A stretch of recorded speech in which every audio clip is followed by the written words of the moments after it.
Contexto. Siglos atrás, la Santa Inquisición perseguía lo que no estuviese de acuerdo con su verdad. Hoy es la misma verdad la que se halla prisionera a manos del mismo movimiento religioso, entre casos que nunca serán saldados por el tiempo que ha pasado desde que sucedieron y las barreras institucionales que interpone la misma Iglesia Católica, hasta una que otra falsa acusación en su propia contra. La problemática de los abusos sexuales por parte de clérigos ciertamente no ha dejado de ser un tema que siembra incertidumbre. A día de hoy, casi que por regla general, los fuertes estallidos mediáticos acontecen con posterioridad de investigaciones de gran magnitud, bien sea por parte de las instituciones de un país, como es el caso de la Comisión Real sobre Respuestas Institucionales al Abuso Infantil instaurada en Australia, la cual fue estado por estado, lo que en Colombia vendría siendo departamento por departamento, indagando la realidad del abuso sexual por parte de distintas organizaciones religiosas, arrojando que existían al menos 600 casos de abusos sexuales cometidos por miembros de la Iglesia Católica, mientras que la otra cara de la moneda la lideran los medios de comunicación y la intensidad mediática que profesan, la que se puede reflejar en el estallido chileno tras la visita del Papa en 2018, la cual ocasionó una renuncia sistemática de los obispos del país y sacó a la luz nombres como Renato Poblete y Fernando Caradima. Si nos paramos en Colombia, el conocimiento de un número aproximado de abusos sexuales cometidos por parte de miembros de organizaciones religiosas es sumamente limitado. A nivel mediático, los casos no suelen tener una gran repercusión en nuestro país, si bien sea porque los medios masivos no destacan ese tipo de noticias o por la poca importancia que los legisladores y las demás entidades institucionales han mostrado al respecto de la relación iglesia-abuso. En la actualidad, lo más cercano que se puede conocer de la problemática es que en los últimos 3 años la Fiscalía General de la Nación ha conocido alrededor de 10 casos por los delitos de acceso carnal abusivo con menor de 14 años o por actos sexuales con menor de 14 años donde el indiciado haya sido un clérigo, cifra que acompaña el hecho de que en los últimos 20 años se han judicializado en Colombia entre sacerdotes y obispos a 18 clérigos. Líbano, Tolima.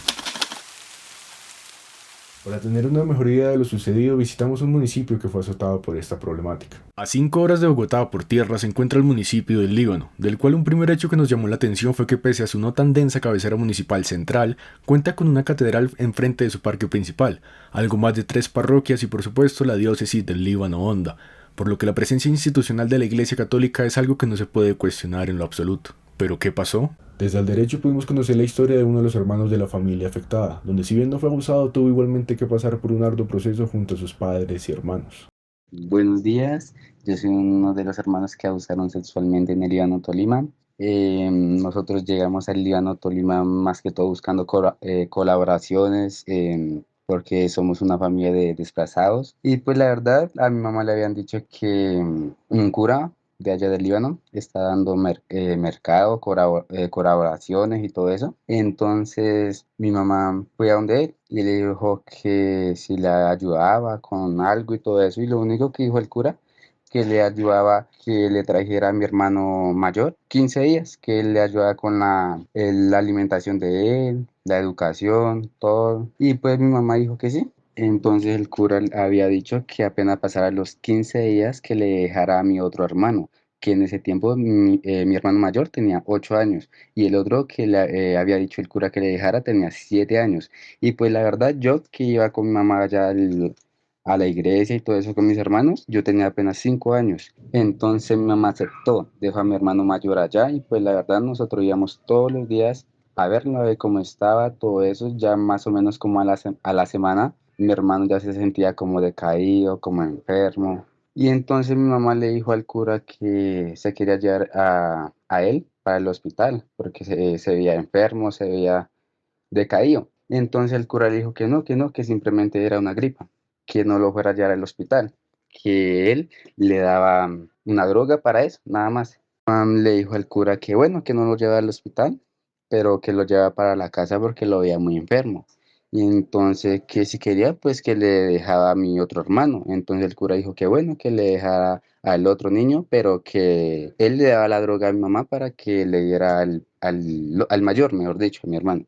Entonces nosotros llegamos a la casa, mi hermano no decía nada, callado, callado, pasaron más o menos 2, 3 días y pues la verdad mi hermano no se aguantó el dolor, no se aguantó nada, nada. Y entonces mis papás lo revisaron a ver qué tenía, la verdad le miraron el pene y pues la verdad lo tenía floreado. Había sido prácticamente, bueno, mi hermano le contó todo. De ahí apenas que le contó todo, mi mamá de una vez se fue corriendo, corriendo para donde mi otro hermano. Apenas llegó allá a la iglesia, Mi hermano está en el baño con él y pues la verdad él le tenía la boca tapada con una cinta y pues ya había abusado de él.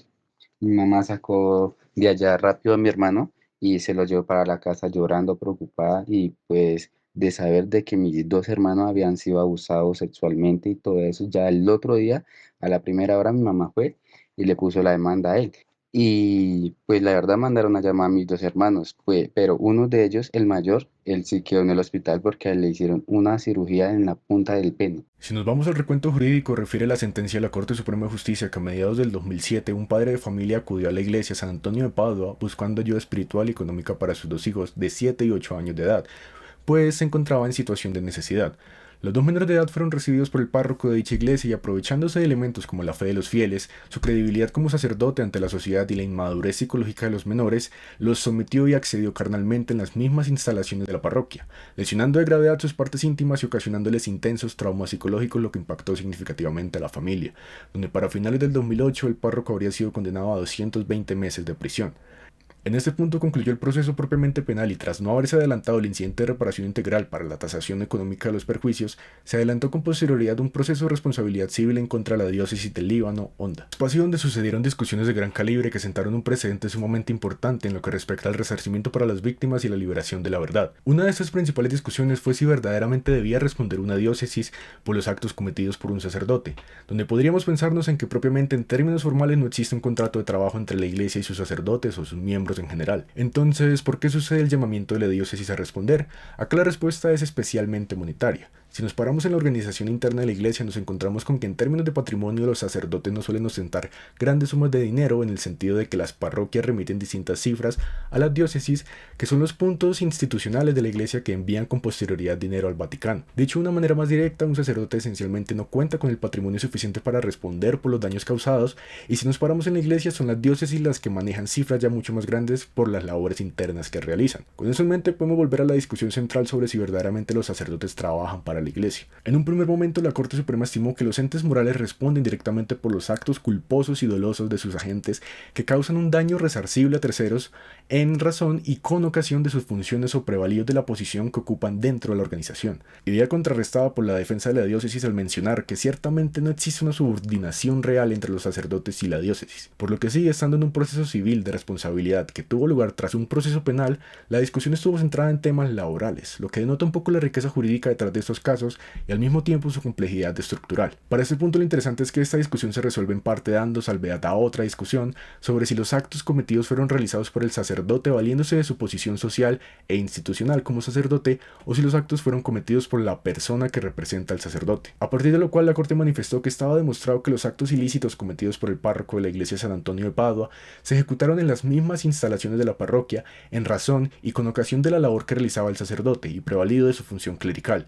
De ahí que no es aceptable la excusa esgrimida por la demandada en el sentido de que se trata de actos que de haber existido son ajenos a la misión pastoral, principios religiosos y valores inculcados por la Iglesia Católica. Pues si bien es cierto que la función de la Iglesia no es causar daño a los feligreses, está probado que el sacerdote se aprovechó de su investidura religiosa para cometer delitos sexuales sobre los menores, es decir, que realizó un inadecuado uso de su misión pastoral para abusar de los niños. A partir de lo cual, con un vistazo transversal al derecho canónico, se permitió deducir que por supuesto existe una relación estructural dentro de la organización interna de la Iglesia Católica entre sus sacerdotes y las diócesis, por lo que en este caso cometido los hechos por el sacerdote o párroco valiéndose de sus funciones, responde solidariamente la Iglesia como institución. Finalmente, lo sucedido con la diócesis del Líbano es que fue condenada económicamente por la suma estimada de 800 millones de pesos en favor de las víctimas, donde si bien la suma pagada es ciertamente cuantiosa, este es uno de los pocos casos donde se ha podido conocer la verdad y hubo un resarcimiento real, lo que si bien no resta importancia al rechazo y repudio sobre los hechos ocurridos, sí significa que hubo una compensación tangible en cuanto al esclarecimiento de la verdad dentro de una problemática que suele permanecer oculta y no llegar a compensarse de la más mínima manera. Con base en ese entendimiento primario, surgió hace unos años un interés particular por investigar lo sucedido a nivel nacional e internacional, donde nos hemos encontrado con posiciones divididas y un sentimiento de conducta reiterada respecto a la obstrucción de la justicia por parte de la Iglesia, una deficiencia institucional frente al reconocimiento y prevención de esas conductas,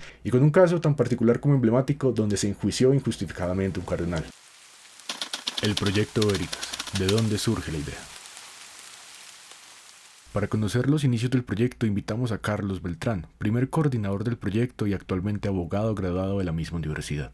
En 2018 el Papa Francisco visita Chile y se arma un escándalo tremendo porque el Papa dice que un obispo de esta diócesis que está siendo fuertemente cuestionado por encubrir abusos sexuales es inocente y que básicamente esta diócesis sufre porque quiere. Es parte de lo que dijo el Papa. Entonces se crea como un gran revuelo internacional porque empieza a jugar la prensa a desmentir al Papa y a mostrarle que está equivocado.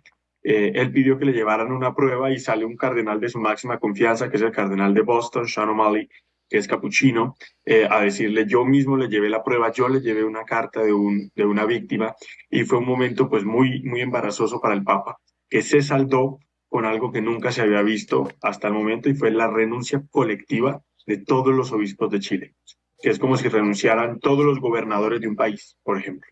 Entonces, a raíz de ahí, eso se conjugó con el hecho de que la profesora Farid Jiménez estaba terminando su doctorado en Derecho Canónico en la Pontificia Universidad Javeriana, y nos daba como el momento, como la coyuntura para empezar a investigar un poquito por allí también.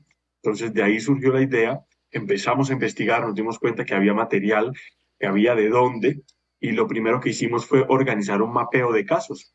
Creo, de hecho, que todavía el mapeo de casos ha sido la fuente principal o la guía principal del grupo que todavía está investigando esto, y que yo ya no hago parte de él, pero que todavía lo está investigando. Este mapeo incluía casos relevantes, por ejemplo, en América Latina, como el caso del Caradima, que es paradigmático en Chile, que está directamente relacionado con el caso de este obispo que le ocasionó tantos problemas al Papa, que era el obispo Barros o Barrios. También el caso del sodalicio de vida cristiana en Perú, fue un caso muy polémico. Algunos casos emblemáticos en Estados Unidos, como por ejemplo el de McCarrick, casos emblemáticos en México, como por ejemplo el de Marcial Maciel, que fundó los Legionarios de Cristo, y sobre todo un caso que era funcionaba como una especie de gran juicio a la Iglesia, y era el caso de la responsabilidad institucional, que nosotros quisimos subjetivizarlo porque las personas jurídicas son siempre ficciones, y eso lo sabe todo abogado. La Iglesia es una ficción jurídica. En últimas, la Iglesia como persona jurídica es gente, son personas. Y quisimos individualizar esa responsabilidad en Joseph Ratzinger, que durante mucho tiempo fue obispo, cardenal durante muchísimos años, todo por más de 25 años o casi 25 años, y finalmente fue papa. Así que el hombre que lo fue todo, nos parecía a nosotros, podría ser la clave para desentrañar cómo funcionó la jerarquía durante todo este tiempo. Asimismo, le preguntamos a la profesora Farid Jiménez, directora del proyecto y doctora en Derecho Canónico, sobre los inicios del mismo. El semillero viene de quienes me motivaron, realmente fueron los estudiantes. Hubo un primer estudiante, Carlos Beltrán, que al terminar mi doctorado entonces se sintió motivado en estos temas impactantes de la Iglesia. Y entonces empezamos con él a hacer que quisiéramos hacer de investigación. Entonces realmente fue Carlos el que me motivó, unimos fuerzas, él aprendió mucho del tema, revisamos la parte histórica porque había que mirar todo el tema de los papas, ¿sí? La línea histórica. Entonces, él comenzó por el Papa Ratzinger, comenzamos después con, antecedentes de Juan Pablo II y con el Papa Francisco. Realmente esos son como nuestros tres pontificados que hemos revisado para mirar el contexto también de los casos, unido a las normas. Partiendo de lo anterior, distintos estudiantes de Derecho de la Universidad de los Andes nos hemos acercado a estudiar estos casos particulares. En primer lugar está Carlos Castro. Sobre el caso de México de Marcial Maciel, el fundador de los Legionarios de Cristo, se puede decir que es uno de los grandes ejemplos de cómo la Iglesia Católica ha penetrado el poder político y ha silenciado el periodismo. Marcial Maciel era además un gran amigo del Papa del momento, más que todo porque la institución de los Legionarios de Cristo le producía demasiado dinero al Vaticano. Y además fue por medio de esta institución que Marcial Maciel cometió tantos abusos sexuales. En cuanto al desarrollo del proyecto, yo creo que se ha recopilado información muy valiosa. Sin embargo, han habido momentos en los que es difícil ingresar a esa información precisamente por los obstáculos que pone la institución de la Iglesia Católica, más que todo con la conducta de sus clérigos en cuanto a abusos sexuales. Además, es muy común ver que la Iglesia conoce los casos desde antes, pero nunca los expone a la justicia, sino que los juzga bajo sus propias normas. En segundo lugar está César Medina. Dentro del semillero, estudiando el caso de Fernando Caradima, un sacerdote chileno, el cual tenía mucho poder y el cual lo utilizaba para, entre otras cosas, abusar de menores. El modus operandi de él era básicamente llegar a las víctimas mediante lo que yo le llamé el acercamiento, que es que tocaba a los jóvenes por los genitales y lo utilizaba como si fuera un juego. Posteriormente iba escalando las agresiones hasta llegar a un punto en donde masturbaba a los jóvenes o le pedía que lo masturbara. Y ya terminaban los abusos ya durante un tiempo prolongado en penetración y diferentes formas de manipulación. Una de las circunstancias más difíciles alrededor de eso, y yo creo que es uno de los problemas grandes con la Iglesia Católica, es la falta de publicidad. En nuestro país las sentencias tienen que ser públicas. En la Iglesia Católica encontrar información alrededor de los casos es muy difícil. Uno tiene que basarse más que todo en pruebas testimoniales o medios de comunicación. Ya uno encontrar desde la fuente las declaraciones de la Iglesia Católica, las sentencias eclesiásticas son muy difíciles de encontrar. Y eso dice mucho acerca del secretismo mismo y de la falta de transparencia dentro de la institución. En tercer lugar estoy yo mismo. De mi lado, la investigación se ha centrado en casos que quizá van un poco más allá de la justicia ordinaria. Por un lado, el caso del cardenal George Pell, quien fue sentenciado tras el estallido mediático en Australia, mientras era el prefecto de la economía de la Santa Sede, más o menos como el ministro de Economía del Vaticano, lo que lo hacía la tercera persona más importante dentro de toda la estructura jerárquica de la Iglesia, tan solo por debajo del Papa y del presidente de la gobernación de la Ciudad del Vaticano. En un primer momento, sus juzgamientos eran por tener un cargo de poder dentro de la Iglesia con el que se creían que pudo haber ayudado a encubrir casos en el pasado. Sin embargo, hubo una denuncia que logró superar medianamente el estándar probatorio inicial, el cual concluyó con su encarcelamiento por más de 400 días. Su caso es particularmente llamativo de cara a la gran fuerza mediática que profesó, donde sucedieron situaciones como el lanzamiento de una canción y el sepultamiento de su nombre por parte de los medios. Con una primera instancia en la que fue declarado culpable de manera unánime por el jurado, a pasar por una segunda instancia bastante forzada y terminar con una tercera instancia que reconoció finalmente la existencia de una duda razonable frente a este caso particular. En cuarto lugar está el mismo Carlos Beltrán. El caso de la responsabilidad lo estructuramos a través de responsabilidad subjetiva, que era la responsabilidad de él como persona, como cargo dentro de la Iglesia. Él tenía un cargo muy importante, que para contextualizarlo, básicamente tenía funciones de fiscal general en la Iglesia, porque él era el prefecto de la Congregación de la Doctrina de la Fe, que antes era conocida como la Inquisición o el Santo Oficio. Él fue prefecto durante básicamente la mayoría del pontificado de Juan Pablo II, desde finales de los 70s hasta la muerte de Juan Pablo II. Él oficia la Eucaristía de sepultura de Juan Pablo II. Entonces él es un continuo institucional del pontificado de Juan Pablo II porque fue su ministro, por así decirlo, su ministro estrella, y luego, al morir Juan Pablo II, él ocupaba los cargos más importantes, era decano del Colegio de Cardenales, lo cual quiere decir que era como el gran primer cardenal después del Papa, y además era el prefecto de la Congregación para la Doctrina de la Fe, que es la congregación de la disciplina, ¿sí? Toda institución tiene un mensaje institucional. Sabiendo esto y sabiendo que él había sido un continuo institucional en el pontificado de Juan Pablo II y luego lo sucede él mismo como Papa y se convierte en la cara más visible de la institución de la que ya era un todopoderoso hasta el momento, pues entonces decidimos analizar básicamente el caso desde dos perspectivas. Uno, su responsabilidad como obispo. Hay un gran caso que se ha reabierto recientemente y de hecho una comisión independiente no judicial lo encontró culpable en este caso. Nosotros lo exoneramos por ausencia de pruebas, básicamente, y es que parece que han surgido pruebas nuevas, pero hasta donde nosotros pudimos adelantar la investigación, no era claro si él conocía del caso, o sea, si conocía realmente lo que estaba pasando, y si no lo conocían, si debía conocerlo, ¿sí? Y por otro lado, analizamos la perspectiva desde él como el gran chief whip, como el gran sostenedor de la disciplina de la Iglesia, a través de algunos casos icónicos, como por ejemplo sus intervenciones en la evolución de la legislación penal en la Iglesia y también la forma en la que él actuaba respecto a algunos casos y sus motivaciones. Hicimos un trabajo de minucia, buscamos documentos que no se suelen conocer y que no suelen ser incluidos. Por ejemplo, encontramos una carta muy interesante del secretario el Pontificio Consejo para los Textos Legislativos, que era Monseñor Arrieta, que explicaba un poco las motivaciones de Ratzinger para intervenir en una cierta parte.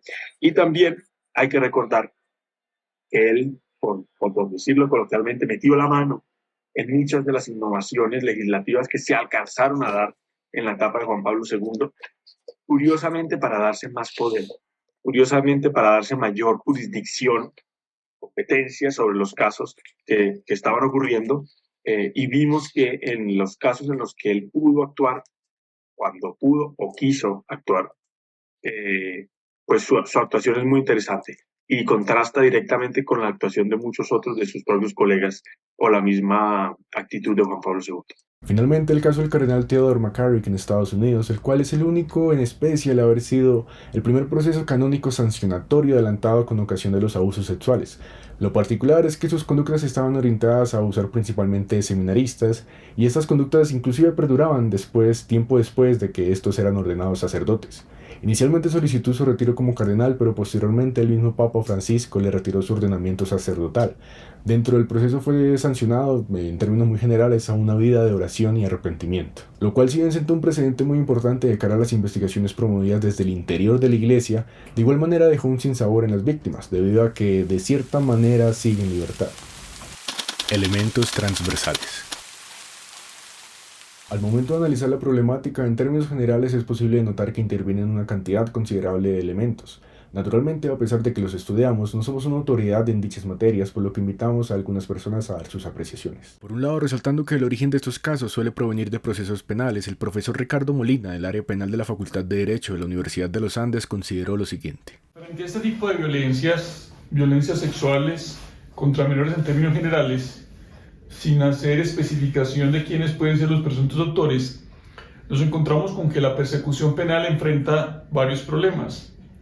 En primer lugar, la estructura del proceso penal contenida en la Ley 906 de 2004 fundamentalmente no está diseñada para llegar a juicio.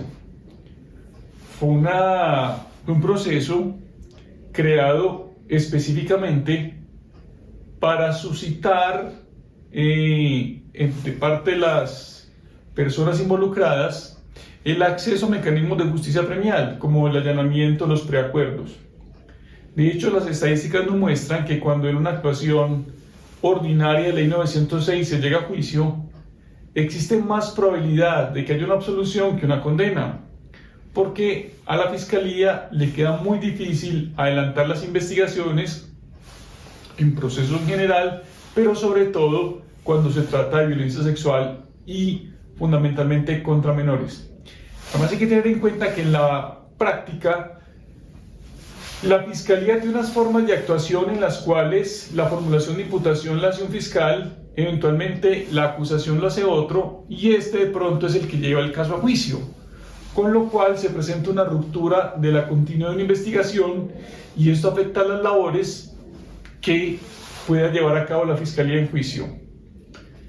Evidentemente, esto, además de lo mencionado, también presenta retos probatorios, porque este tipo de violencias, por lo general, son realizadas en ámbitos de intimidad o en espacios en los cuales los terceros no tienen acceso. Esto es parte del modus operandi de los victimarios en este tipo de violencias, y eso entonces dificulta, como ya lo indicábamos, la realización o la obtención de evidencias para después convertirlas en pruebas. Pero también otro reto es que las evidencias que luego se convierten en pruebas, no son llevadas a cabo teniendo en cuenta directrices propias de enfoque diferenciales, específicos para este tipo de violencias, sino que muchas veces son recogidas, incorporadas a la actuación, teniendo en cuenta estándares probatorios normales, los cuales, las más de las veces, redundan en que muchos de estos elementos sean excluidos y por lo tanto no se cuente con elementos suficientes para soportar una pretensión acusatoria en un juicio. También otro factor a tener en cuenta es que frente a este tipo de violencias hay quizá un déficit argumentativo de parte de los órganos de persecución penal, de los órganos de juzgamiento y de la sociedad en general, y también muchas veces hay un exceso de emotividad. Entonces, cuando hay déficit argumentativo y exceso de emotividad, se puede llegar a soluciones arbitrarias a favor o en contra de las víctimas o de los victimarios. Lo cierto del caso es que estas situaciones implican una intervención urgente, apremiante, porque son graves, no solo en el ámbito de personas que han hecho profesión de fe, sino también de personas que se dedican a otras actividades en las cuales tienen contacto con menores. Por ejemplo, maestros en general, educadores, acompañantes, cuidadores, etc. Y cada vez vemos cómo de manera más alarmante suben las cifras donde se puede constatar que esta violencia es latente. En el caso colombiano tenemos incluso ciudades donde al parecer se ha normalizado este tipo de violencias y se ha convertido en objeto mercantil.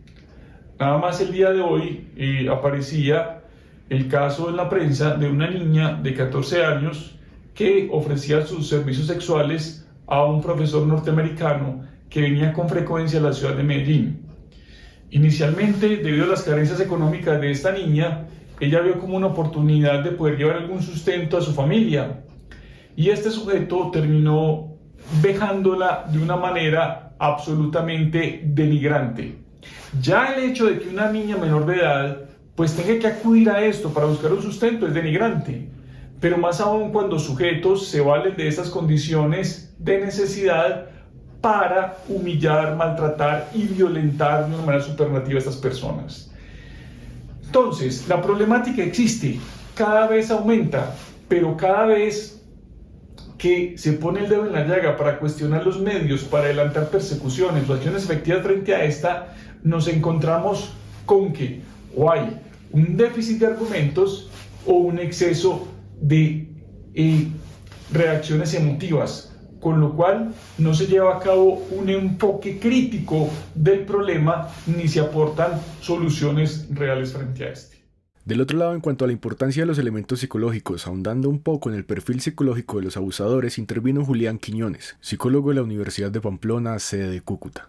Aquí es una pregunta interesante, sin embargo, es complicado generar la respuesta en el sentido de la característica patológica de un pedófilo, es decir, su parafilia sexual, a la carrera y vocación que tiene, que es en este caso el cura. ¿Por qué? Aquí estaríamos hablando de que normalmente tiene que haber dos patrones generalizados. Por ejemplo, uno que estamos hablando de la vocación como tal de pronto de los centros religiosos y gente que está anexada a lo espiritual, mientras que el otro ya vendría siendo anexado netamente a la condición psicológica. ¿Eso qué quiere decir? Si yo digo generalmente los curas pedófilos son así, puede ser una generación que sea errada, ¿vale? Entonces, ¿cómo se lo voy a responder? Normalmente el perfil de alguien que es pedófilo tiende sí a tener unos patrones y unas generalidades independientemente de la carrera. ¿Listo? Estos patrones, ¿cuáles pueden ser? El primero, en el comportamiento y en la personalidad. Son personas que pueden llegar a ser bastante manipuladoras, que pueden hacer, digamos, de sacar mucha ventaja social, sacar ventajas sobre los diferentes contextos sociales que se pueden presentar, ¿vale? Por ejemplo, guardar un secreto para extorsionar, para pedir un favor después. Sí, estos comportamientos son un indicador de estas personalidades. ¿Por qué? Normalmente los pedófilos, y entendemos pedófilo por alguien que tiene una parafilia sexual, es decir, un fetiche sexual hacia la única estimulación, única y exclusivamente de menores de edad. ¿Eso qué quiere decir? Independientemente de hombre o de mujer. Para un pedófilo, la idea o la característica de excitación es que ellos tengan digamos como que sean planos en cuanto a cuerpo. Ellos no pueden tener de pronto ya marcados los senos, o no pueden de pronto ya tener marcados los pectorales como hombres. La idea es que sea algo plano, algo casi que unisex. Viene de ahí como la depravación de ellos. Ahora, aquí es porque estamos hablando del gusto como tal. Entonces estamos hablando acerca de la población a la cual normalmente ellos acceden, ¿cierto? Entonces cuando hablamos de esta población, ellos utilizan el método de manipulación y de los favores normalmente como una ventaja sobre los infantes. ¿Por qué sobre los infantes? Suele pasar que cuando a los infantes se le dicen no haga tal cosa o le digo sus papás, ¿sí me entiendes? Como que se les va condicionando acerca de que contarle cosas de la familia independientemente de lo que sea, generalmente es negativo para ellos. Por ende, puede ser común que durante una interacción con ellos pase alguna situación de la cual ellos aprovechan para decir, si usted le cuenta a sus papás que esto pasó, le puede hacer daño a su mascota, o le digo a su mamá, o le digo al profesor, o le digo a un amigo. Entonces, ellos aprovechan mucho la parte de la manipulación emocional y de la extorsión para poder, digamos, acercarse hacia sus víctimas.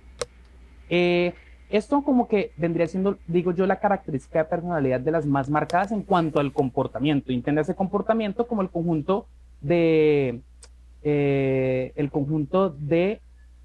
temperamento, rasgo y desarrollo de características personales sobre el entorno, ¿vale? Ahora, un punto que me parece fundamental para poder describir y entender la problemática punitiva de los pedófilos viene siendo la comprensión de dónde sucede el líbido sexual. Normalmente se dice en cuanto a la parte punitiva que la solución más efectiva es castrar a los pedófilos, ¿vale? O castrarlos químicamente. Esto es una barrera de primer nivel. ¿Eso qué quiere decir? Esto genera una solución a corto plazo. ¿Por qué? No sé si sabías, Gabriel, pero normalmente el líbido sexual se estimula y se crea principalmente en el cerebro cerca de la zona límbica. ¿Esto qué quiere decir? Que por más que tú castres químicamente a alguien y él va a ser físicamente impotente, su mente, su hábito y al levantarse va a tener los mismos anhelos que los demás. Entonces es como decir que sencillamente te quitamos el estómago y ahora no sientes hambre. Entonces, vale, de acuerdo con esto, es completamente incomprensible decir que con una simple castración química y unos par de años para una condena de un pedófilo van a ser algo adecuado. Sencillamente, una persona que es pedófila, tristemente, no tiene camino de vuelta ni rehabilitación. Aclaro, el líbido sexual, la parafilia, está en la psicología de la cabeza de la persona. Por ende, a no ser que tú lo lobotomices, y eso es un caso demasiado exagerado y drástico en una persona, a un pedófilo, este pedófilo no va a dejar de serlo. Entonces, realmente cuando estamos hablando del comportamiento de un pedófilo, tiene que ser algo que sea seguido netamente por observación clínica, por continuo acompañamiento farmacológico, por continuo acompañamiento de terapia cognitivo-conductual a través de habla, porque de lo contrario, el controlar estos impulsos sencillamente se van a presentar de otras maneras. Por ejemplo, es muy bien conocido que en el caso de Garavito sí hubieron accesos de carnal violento, pero también hubo casos en los cuales el acceso de carnal violento no fue representado por el mismo falo del agresor, sino fue representado a través de una serie de puñaladas que él ejercía. En este caso, el líbido sexual de él lo fue llevado a cabo a través del movimiento de las puñaladas, representando el acto del falo y el coito. Entonces, ¿cuál es lo que podemos ver de esto? El reflejo de, que es que sencillamente, independientemente de si lo castramos o no, él va a encontrar alguna otra manera para poder hacer la metáfora de que eso es lo que está haciendo, ¿vale? Entonces, no más con esto, aquí vemos, primero, gran sentido de determinación, impulsividad. Aparte de la impulsividad, podemos evidentemente ver dificultad en control de impulsos. Si hay dificultad en control de impulsos, también puede haber dificultad en la gestión emocional. Aclaro, gestión emocional no como inteligencia emocional, es decir, no como que él no sepa manejar sus emociones y administrarse a sí mismo, sino es de que él no comprende bien en qué momento las va a mostrar y en qué momento no, ¿vale? Esa es como la diferencia. Y finalmente, considero yo que uno de los rasgos de personalidad más llamativos para el pedófilo vendría siendo la ansiedad. ¿Por qué la ansiedad? Normalmente la depresión son, digamos, un estado de ánimo que a nosotros se apodera cuando estamos constantemente en pensamiento o en ideas rumiantes del pasado. Cosas que ya sucedieron, cosas que nos hubieran gustado ver cambiado o que hubieran sido diferentes. Mientras que con la ansiedad vienen siendo normalmente ideas que se ven reflejadas hacia el futuro. ¿Qué voy a hacer a tal hora? ¿Cómo puedo hacer eso? ¿Qué sucederá así? ¿Qué pasará si esa persona le habla a otra? ¿Qué me pasaría a mí así? Debido a ellos y a su constante planificación y sentido de búsqueda de impulsos de culminación sexual, ellos están constantemente en un proceso de abstinencia, por un lado, y por ende de generación de ansiedad. Así que efectivamente las personas que puedan de pronto compartir esta parafilia sexual tal vez tengan este comportamiento en común, el grado de ansiedad hacia lo que puede ya suceder para ellos poder completar su conducta fetichosa. Conclusiones. Actualmente estamos frente a una problemática que en los últimos años se ha ido haciendo más conocida, lo que ha permitido que en algunos casos el conocimiento de la verdad de muchas de estas situaciones que no deberían suceder salgan a la luz, donde francamente todo se debe a un compromiso con la verdad, bien sea por parte de los medios, por iniciativas institucionales de los países o por parte de la misma Iglesia Católica en cabeza del Papa Francisco. Y es que si algo hemos conocido a partir de Veritas es que es importante concientizarse del problema, donde no solo importa sancionar por sancionar, sino sancionar justamente en derecho.